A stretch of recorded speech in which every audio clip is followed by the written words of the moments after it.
rooftop of the main library of the Salt Lake City Public Library, and we're very happy to be sharing this rooftop this summer with 2 beehives. The public is able to view the hives up very close from behind a window. So in a sense, there's no chance of being stung here at the library if you're a member of the public just coming to look at the hives. City Council had passed a new ordinance that would make it possible for people to have backyard beehives, and they approached us as a possibility of having a demonstration hives that the public could join and participate and view. It was actually illegal in Salt Lake City to have beehives, and that had started back in the 80s when Africanized bees kind of hit it big on the news.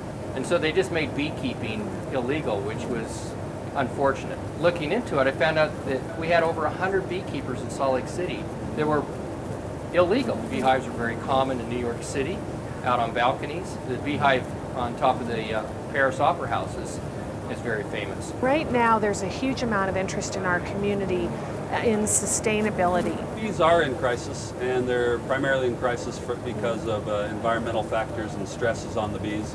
And hobby beekeepers are a reservoir of healthy bees in the world. The hobby beekeeper has the luxury of essentially wasting time on a lost cause and hopefully maintaining healthy hives. There's so much misinformation about bees. If you have a beehive, you're going to get stung, and you need to respect beehives, and you don't go poking around in them. But they have a mission. They're all they want to do is they want to go out, find a good flower to get pollen and nectar from, and bring it back here to contribute to the hive. The different races of bees that we seek to raise and to cultivate are selected for their good honeybee traits, their tendency to hoard honey, their pest resistance, and their gentleness. The library is the perfect place for having programs, lectures, materials, and even demonstration projects like this, so people can get interested, find out more on their own, see how it works. You really become quite relaxed, and it's a fun and exciting thing to just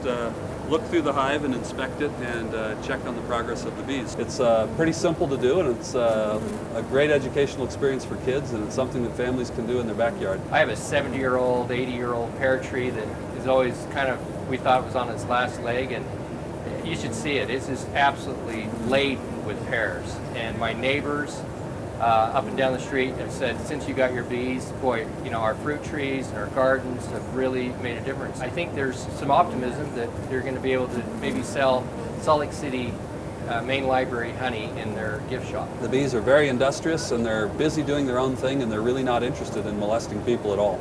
Everyone has just fallen in love with the bees, to tell you the truth. Kids have loved it, adults are fascinated. They're really mesmerizing. Utah is the Beehive State, and Salt Lake City, the capital city, should have beehives and be known for beehives.